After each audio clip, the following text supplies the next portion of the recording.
seu Paulo, agora nós mudamos, para as pessoas entenderem, a gente mudou de galinheiro para um aviário já maior, né? Sim. Esse já teve um salto aí, mais ou menos em que época que começou essa transição?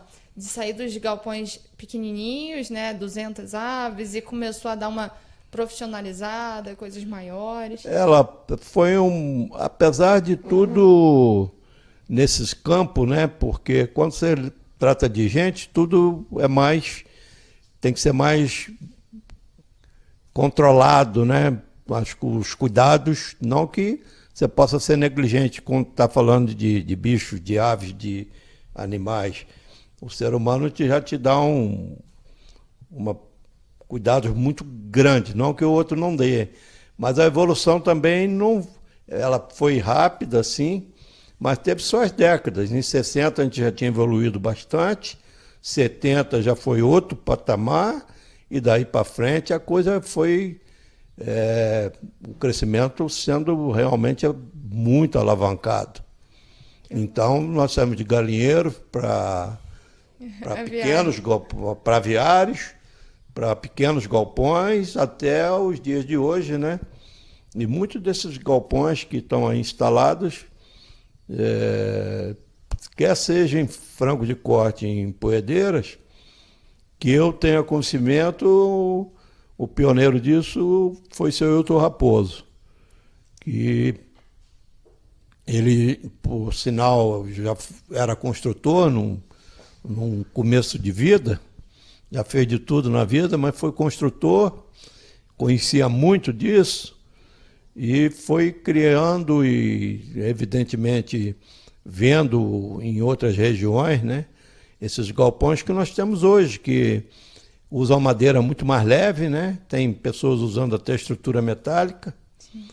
E aí você já saiu da telha, quando lá atrás você teve o sapé, a indaiá com cobertura, depois tudo foi telha francesa, depois já foi o amianto, que já mantém o tipo de telha, mas a composição não é mais amianto, né? Está proibido, já é um outro material, mas são telhas de cobertura fácil, de engradamento leve, né?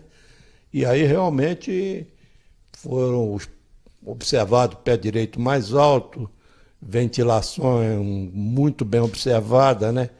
E sistema de cortina para você, porque você tem um inverno rigoroso. Sim. Então você tem que ter uma coisa para... E quando você tem o verão, que cabe lembrar que a ave, a defesa dela é muito maior para o frio do que para o calor, né? Aí você já estava entrando com ventiladores, né, para dar porque morriam realmente muitas aves. A mortandade era absurda num dia muito quente. Aí chegaram a criar uma técnica de que, não sei se você, evidentemente, já deve ter ouvido falar, você suspendia os comedouros tubular e zerava a alimentação do frango em dias quentes. Sim. E só mantinha a água. Sim. Então, ele não comendo e hidratando, a mortalidade caía bastante. Verdade. E depois veio o sistema de ventilação, aí as coisas tiveram outro ganho. E o seu Hilton foi muito responsável por esse tipo de galpões, com calçadas, escoamento de água. Ainda aí, naquela ocasião, as telas não... Depois veio o Ministério, né, com tela anti-pássaros, né? Isso é importante também, né? Muito importante. E o pessoal usou a própria tela que teve que trocar para cercar o aviário contra invasão de... Animais de cachorro? De animais, né? Que assustavam, estressavam as aves, né? Aí realmente toda essa evolução e das aves em gaiolas, aí a coisa ficou com alta tecnologia e as pessoas, né, você vê que hoje já está com uma redução bastante grande, mas o seu Hilton teve um plantel, ele produziu matriz, o início dele tinha muita poedeira, depois ele tinha poedeiras e frango de corte, e as matrizes pesadas e Leves, que faziam os ovos para toda a criação dele, e foi um grande produtor de ovos que mandava muitos pintinhos de corte para a Bahia, ia de Kombi naquela ocasião. É mesmo, de Transporte Kombi. terrível, né? Com a ventilação precária, ia para pintinho daqui para a Bahia, em larga escala. E vendia toda a região aqui também, como o Seu Hilton, a Fazenda Puxuque, Fernando Gouveia. E tivemos a central de incubação também, né? Que é ali na Ponte Branca, aquele prédio que tem lá até hoje. Ali Próximo onde é floricultura? Isso. Todo aquele prédio a nível da estrada, da rua, eram as máquinas de incubação. Olha só. Era um incubatório que tinham vários matrizeiros associados. Uns 8, 10 matrizeiros que tinham a liderança do Corinto Pinto. A parte superior era o escritório da central de incubação. O Corinto também foi uma pessoa de grande expressão na avicultura de São José. Aí esses criadores associados, que eram o Odemar da Rocha Branco, o Totinha, o Tacílio da Rocha Branco, irmão, que eram os criadores de matrizes, e Laumelino, o próprio Corinto e outros tantos que produziam os ovos que eram incubados ali e vendidos em toda a região e fora daqui. Então a gente já não falava mais de São José, né? Abrangia Petrópolis, Teresópolis também já tinham granjas com grande expressão, Bom Jardim, com um plantel de frango de corte bastante grande e abatedouros. Quando a gente pensa em um pouco mais distante, né? Resende já tinha alguma coisa de frango também? Já. Na época, Três Rios? Resende e Bom Jardim já foi num estágio bem lá na frente. Sim. Mas teve avicultura de grande expressão, né? Resende tinha uma topografia maravilhosa, né? Para uma área plana muito grande, e lá não eram muitos avicultores, mas avicultores de grande porte. Sim. Conheci vários lá. A dona Iaci, que era esposa do prefeito da cidade de Resende. Tinha uma outra família lá também, que Natanael e a dona Iaci e a Rocha Clotes, que vendia muito pintinho para cá também. Só aí eram 3 granjas. Natanael chegou a ser associado com a Rocha Clotes. E eram plantéis de grande expressão. Que bom. Então a região começou a se desenvolver lá no Rio de Janeiro. Campo Grande também tinha já uma produção?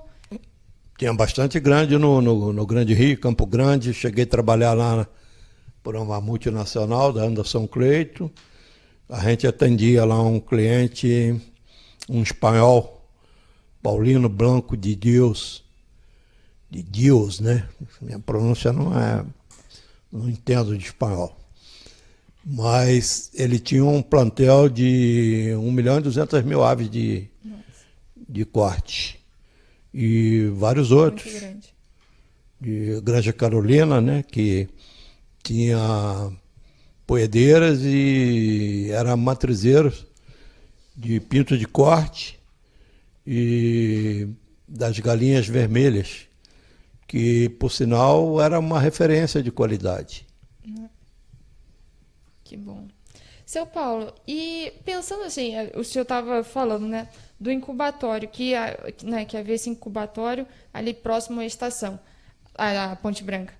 Também tinha por ali até bem próximo à minha residência, dos primeiros abatedouros. Queria que o senhor falasse um pouquinho dos abatedouros que existiam na cidade, que eram bem pequenos, né, bem manuais. Esse abatedouro foi iniciado pelo Edésio Limonge, que era aquela rua lá ele tem um nome lá, alguma coisa de Limonge por ali, né? E o Edésio era filho do seu Domingos Limões, que era o maestro da banda, né? De São José, funcionário de águas de São José. Ele que era o responsável pela ligação de águas das casas de São José ao seu Domingos. E o Edésio fez aquele abatedouro, um abatedouro, digamos, doméstico, né? Depois, ele comprava as aves por aqui em pequena escala, abatia, vendia numa Kombi, no mercado local e algumas cidades vizinhas. E depois aquilo ganhou uma dinâmica quando o Dácio e o Rosaldo assumiram esse abatedouro. Aí já passou por um abate, mesmo que bem rudimentar, mas em uma escala já bem expressiva. E nós tínhamos os grandes abatedouros do Rio de Janeiro, né? O abatedouro Paixão, que é um dos mais antigos, que estava bem próximo do centro do Rio de Janeiro. O abatedouro da Granja Caldelas, também Caldelas, e esses abatedouros depois tiveram até que serem desativados porque a cidade cresceu em cima, né? Nossa. E não tinham mais como você fazer toda aquela situação lá de sangue, pena, vísceras. E aqueles abatedouros foram desativados e aí foram sendo criados vários abatedouros, né, em várias regiões.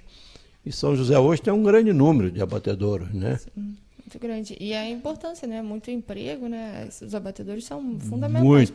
Muito. É o maior empregador da cidade, né? Com certeza. A soma dos abatedouros hoje. E aí tem esse frango, que é um frango resfriado, né? E as grandes integrações ficaram com o frango congelado, né? As Sadias da vida aí, Perdigão e outras tantas, Seara e Aurora, Resende, etc. Mas esse tipo de frango nosso é um frango de máquina, é um frango resfriado, que tem um mercado diferenciado, né? E que remunera melhor também. Também. Então, graças a Deus, estamos atendendo um nicho bem específico, né? Que as grandes, né? Acabam não sendo... Dentro dessa, quando eu te falei da Granja Carolina, das Granjas Carolina, que era o nome, que era do seu... Fugiu. Mas também tinha a Granja Guanabara, no Rio de Janeiro, que era uma granja de grande expressão, fez uma genética nacional, uma genética brasileira com as aves GB, isso, GB aquilo, aves de poedeiras, eram avozeiros. Nossa, uma genética brasileira no Rio de Janeiro, a Granja Guanabara. E eles tinham aves para poedeiras e para frango de corte e vendiam concentrados e depois os premix, né? Porque lá atrás, quando você trabalhava com ração acabada, depois você teve os concentrados que eram de menor inclusão, depois ficou, aí você adicionava milho, soja e farelo de trigo, depois isso já caiu, reduziu para super concentrado, que era menor inclusão ainda, até os premix e hoje as fórmulas abertas, né? Sim. A Granja Guanabara, te faço sugestão que quem vai te dar umas informações muito ricas é o Otávio de Kerhoff, que teve a Granja Juriti no Brejal. A granja dele, por sinal, era um campo experimental das Granjas Guanabara, que tinha o Dr. Guimarães como responsável técnico das Granjas Guanabara. Com certeza, vou falar com o Otávio. Otávio é um grande produtor. Já tive É uma pessoa maravilhosa, de vasto conhecimento sobre avicultura, principalmente de ovos. Seu Paulo, e em relação a essa evolução da avicultura, a avicultura também foi muito importante para a agricultura. Como que era essa questão dos caminhões, né? Tinha o caminhão da verdura descia, voltava carregado. isso também teve, né, juntou muito, né, e a questão do esterco, então um ajudou o outro, né, a agricultura e a avicultura andaram juntas. Realmente conciliavam os interesses, né? Nós tínhamos os caminhões que eram, né, caminhões de pouca carga, né? Porque não eram os caminhões de importados, carregavam um pouco o volume, né? Menor peso também, mas eles desciam com toda a nossa produção agrícola, que era também expressiva, né? O chuchu e tantas outras coisas, e retornava com a ração dos moinhos. Então você tinha um frete de ida e de volta. E isso dava um bom rendimento para o carreteiro, para o transportador, e o criador tinha um frete com uma redução de custos. Isso era realmente muito interessante. Que bom. E o esterco para a agricultura também foi importante. Foi fundamental, né? Por toda a região, isso deu um crescimento, tanto em São José, né, para adubação das parreiras, de todos os outros tipos de lavouras também, o caqui, a polcã. E aqui a gente tinha a parte de frutas, principalmente desenvolvida pelo Dr. Milton de Freitas, filho do seu Valdemiro de Freitas, e ele tinha uma plantação de caqui gigantesca e outros produtores também, muito limão, laranja de todo tipo, e dizia o Dr. Milton que nós tínhamos um dos melhores microclimas do país para a produção do caqui e de frutas cítricas. Só. Nossa, que bom. E o esterco chegava ali, né, substituindo a adubação química, com um frete reduzidíssimo, né, com uma fartura, uma abundância muito grande de oferta, e atendia também toda a região de Teresópolis e Friburgo, que sempre foram, como é até hoje, né, fortíssimo na olivicultura, né? E hoje ainda com a produção de morango.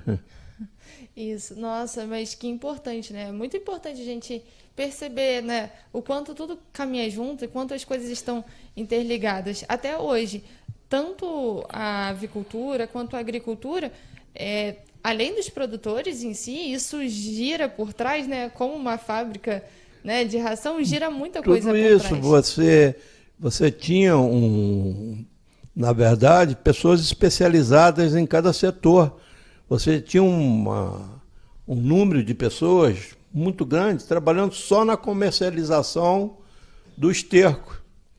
Então, você tinha várias pessoas, como tem ainda até hoje, que vinham fazer a retirada quando você tirava o lote do frango ou da poedeira, eles vinham, faziam toda a retirada do esterco. Eles eram especializados em comprar o esterco da granja, porque ninguém fazia operação direta. Raros os produtores rurais que vinham buscar, comprar. E nenhum, praticamente, produtor levava para vender. Tinha um elo no meio dessa cadeia, né, que fazia essa comercialização, e isso existe até hoje. E de muita expressão, um volume muito forte, quer seja de negócio, como até mesmo de dinheiro.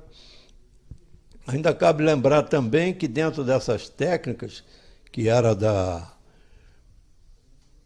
dos programas de luz e tantos outros, muda forçada, e talvez não precise nem muito citar muitos detalhes, né? Mas foi uma técnica que foi usada, você forçava a muda, cortando a alimentação, fornecimento de alimento e de água, não. Você só mantinha a água, selecionava as aves e descartava as que estavam mais debilitadas, as aves saudáveis, você submetia a esse processo, uma semana, 8, 10 dias sem ração nenhuma, zerada, bruscamente, e só mantinha fornecimento de água. Ela tinha uma perda de todo o empenamento, quase total, e depois tinha uma volta lenta da postura com um arraçoamento com enriquecimento de vitaminas e etc. E ela voltava gradualmente à postura, mas chegava aí aos seus 60%, 70%, e depois tinha uma queda também mais rápida, e encerrava o ciclo de vez. Essa técnica foi abolida porque já não estava sendo interessante, já não ficou superada, não era mais tão lucrativa, era você ter as aves com toda a técnica, explorar tudo que tivesse e depois já dar lugar para coisa nova e vida que segue. Mas, e tinha também as aves, pelo seu, apesar da genética ter melhorado bastante, o temperamento das aves também foi conseguido, as aves ficaram mais calmas, né?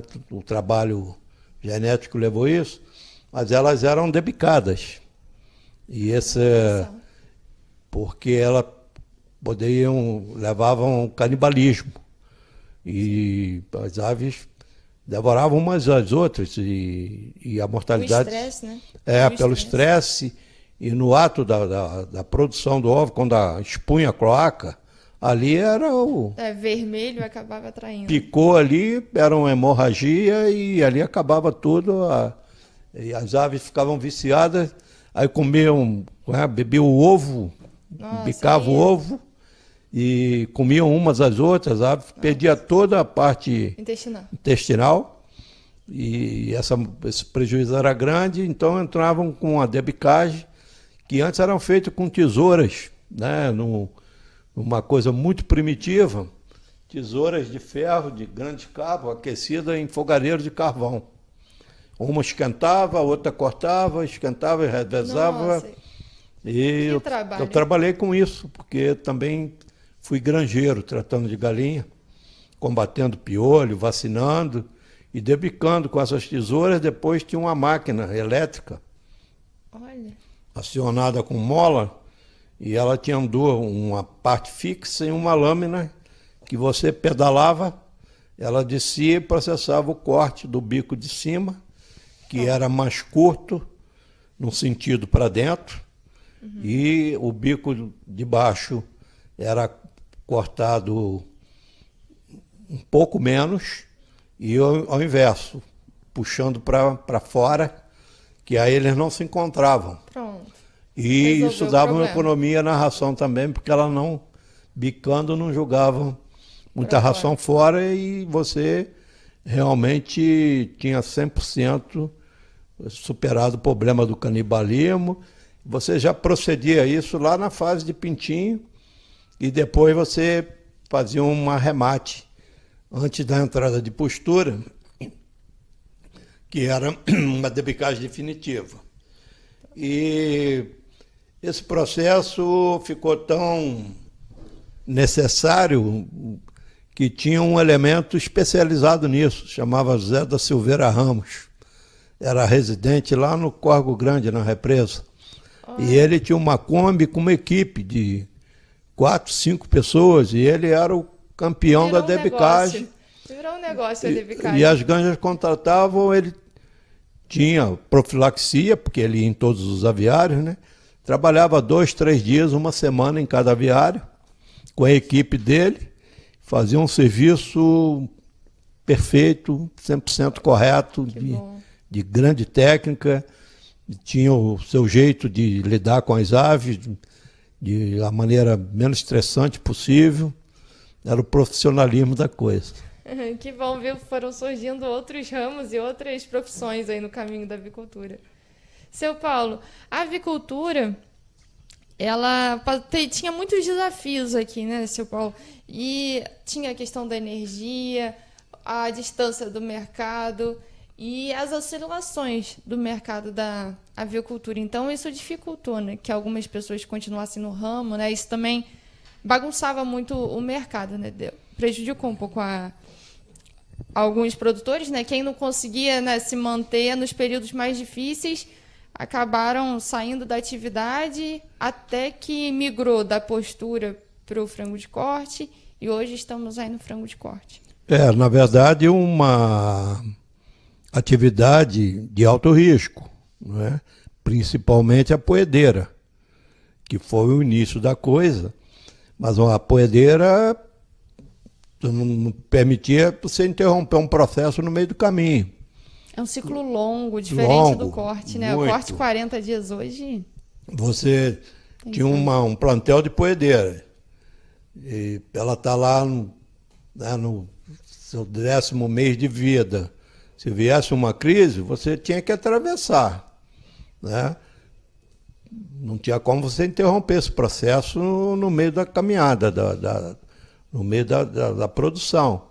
Então você tinha que estar preparado e bem estruturado para os altos e baixos, e o mercado realmente oscilava bastante. Então, quando o pessoal já migrou bastante da poedeira para o frango, é que o frango já te dava uma parada, né, um stop rápido. Freiei e parei. Verdade. A poedeira não te permitia essa situação e a gente tinha aquisição de milho a grande distância. Quem muito fornecia na região na época era o Paraná. Imagina trazer um milho do Paraná ensacado num transporte de... Ali você tinha já os caminhões diesel mais trocados, trazendo 14 mil quilos do Paraná aqui, com os atravessadores, pequenos produtores do Paraná, que atendia aqui a região. Hoje você tem tudo isso em grandes carretas, né, cada vez maiores, os bitrens e etc. Muita gente com transporte próprio, buscando num custo mais baixo possível e na região que hoje possa te dar melhor vantagem, né, de produto de qualidade e de menor preço. Então a gente começa aqui por Minas e vamos para Goiás e vamos para o Mato Grosso até. Não é o caso?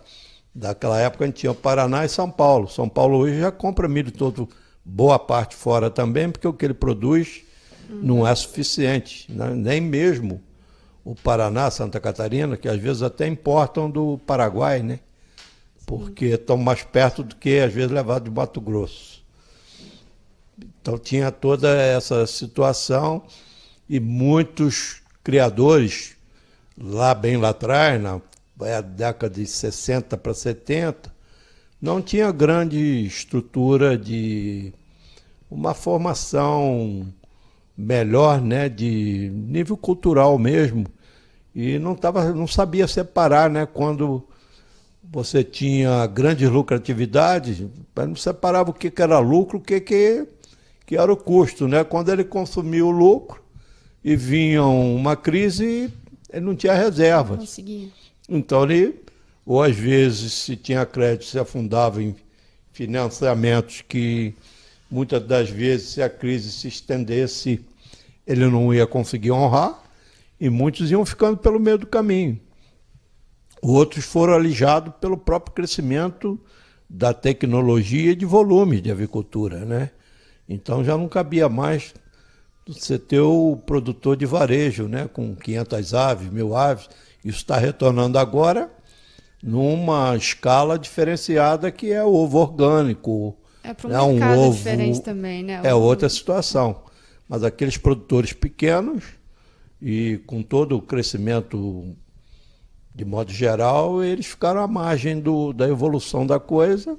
Desapareceram as pequenas granjas do centro da cidade e hoje nós temos criadores só de larga escala, na verdade, né? De médio para grande porte. Até porque consegue, né? O poder de negociação, barganha, comprador, né, quem vende milho, né? Comprar os insumos, né? Para um produtor grande é muito mais fácil. Né? Ele Você tem um consegue transporte negociar próprio, melhor. ele é capitalizado, trabalha com alta tecnologia, né? Trabalham todos produzindo sua ração com fórmulas abertas, né? E as doenças foram quase que erradicadas pelo sistema de profilaxia. Então você tem hoje aviários maravilhosos, né? A gente tem um abate hoje que consegue entre 30 e 40 dias, muito menos, mais voltado próximo de 30 do que de 40, né? Verdade. Quando você tem aves com um ambiente controlado quase, né? Toda a temperatura muito bem regulada, o nutrimento melhor possível, tudo isso, né? E tudo isso vem colaborando, né, com a evolução Todo o manejo, né? Hoje um frango levanta se ele quiser fazer um alongamento, né? Porque ele bateu o bico para lá, água, o nípel. Esse nípel aqui para ele bicar, né? Brincar de beber água. Olhou para o lado, o comedouro está ali, né? Antigamente o frango pesado, né? Ele não ia lá comer, muitas das vezes ele ficava aqui. Então você tinha um frango para tirar com 60 dias. Hoje, para onde ele olhar, para onde se virar, está ali água e ração. Fora a disponibilidade, a qualidade, né? Com certeza. Com certeza. E, seu Paulo, para a gente fechar, a quantidade, o senhor que trabalhou, né, trabalhou vendendo, e naquela época, mais ou menos, quantos milhões de frangos a gente tinha entre poedeira, tinha as que tinham para reposição, mais o frango de corte, quanto mais ou menos de frango a gente tinha alojado na nossa cidade? Olha, a gente fazia vários levantamentos, tanto da região nossa aqui, porque as empresas, principalmente as empresas, os grupos americanos, né, queriam colher tudo que eram informações, até mesmo para ver onde estava o nosso campo de atuação, onde a gente estava presente, né? Porque a gente tinha que, se não chegasse dominar o mercado, está muito próximo daquilo. Se não for o primeiro, que não passe do segundo. Por aí, tinha que estar lá bem na frente, bem lá em cima, brigando, um mercado muito brigado. E a gente fazia muitos levantamentos de até grandes empresas, né? Muitas que eu trabalhei, você não fazia só de poedeira, de frango de corte, você tinha que fazer de bovino, suíno e alguma coisa, estimar até de outras regiões também. E eu posso te afirmar que nós tivemos aqui, para aquela época, bem pulverizada e de pequenas granjas, hoje você tem isso quase que num criador, né? Como o seu Hilton teve próximo de 5 milhões de aves. Mas o plantel daqui, naquela ocasião, eram de 5 milhões de aves. Eu posso estimar isso entre 60 e 70. Nossa. A gente chegou a 1.800.000 poedeiras, números que a gente tinha levantado, entre poedeiras e reposição. Você pode estimar aí 20% entre 10 e 20% de reposição e na faixa de 80% ou mais de poedeiras, né, propriamente dita. Frango de corte, uns 3 milhões de frango, com certeza. E isso cresceu também porque o período de descarte foi reduzindo, né? Você ia tirando os frangos cada vez mais cedo. E depois, realmente, a poedeira foi cada vez mais reduzindo e dando margem ao crescimento substituído pelo frango de corte. Nós temos uma avicultura hoje não muito expressiva, podemos até dizer pouco expressiva, de poedeiras. Vem crescendo, os números vem crescendo, também mas... como essa criação doméstica, que se pode dizer, né? Já tem alguma expressão também. Sim. E o frango realmente passou a predominância da atividade avícola aqui. E hoje nós temos grandes plantéis, né? Esses 5 milhões, só o seu Hilton passou perto disso, né? Hoje eles reduziram muita coisa. Mas para a dificuldade da época, né? A gente considerando dificuldade de energia, acesso, as doenças. 5 milhões era um plantel de alto respeito que você não encontrava. Raramente você encontraria um número desse Tanto é que nessa época que São José foi considerado, né, o polo avícola da América do Sul. Entre 50 e 60, né? E realmente isso sem margem de erro, e era disparadamente, reconhecidamente, como um polo, evidentemente que maior, sem dúvida, sem erro nenhum. Mas depois, as cidades de São Paulo, Minas e o Espírito Santo bem depois, mas São Paulo teve um crescimento muito grande, com grande tecnologia, né, de inovação, e grandes incentivos que São Paulo tinha, muita produção de milho, de soja, e em Minas Gerais e também. O Espírito Santo já foi bem favorecido, mas até por incentivos. Sim. E aí São José, né, acabou migrando, né, por conta dessas crises, e, né, a concorrência e o alto valor, né, da matéria-prima, acabou ficando um tempo, foi diminuindo a produção, depois ficou um tempo meio estável, e depois veio ganhando força novamente com, a gente pode falar outras pessoas, mas muito até mesmo com o filho dos antigos criadores, né? Mas com outra mentalidade, com outras orientações, né?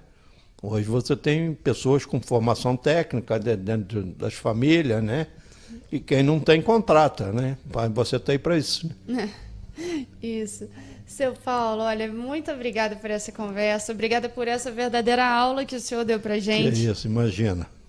E estamos aí, é um grande prazer. Eu, como amiga de grandes produtores aqui, estagiária, né, fui estagiária de tantos empresários aqui na nossa cidade, que eu tenho muito a agradecer, né, que favoreceram toda a minha formação, hoje formada como veterinária, fazer junto com o São José News, o Brawler, está fazendo esse resgate da história da avicultura, é um grande prazer para todos nós. Sem dúvida. Eu parabenizo vocês por isso, e vocês ainda têm outras tantas pessoas que, evidentemente, você vai entrevistar e convidar para esse trabalho, que é maravilhoso.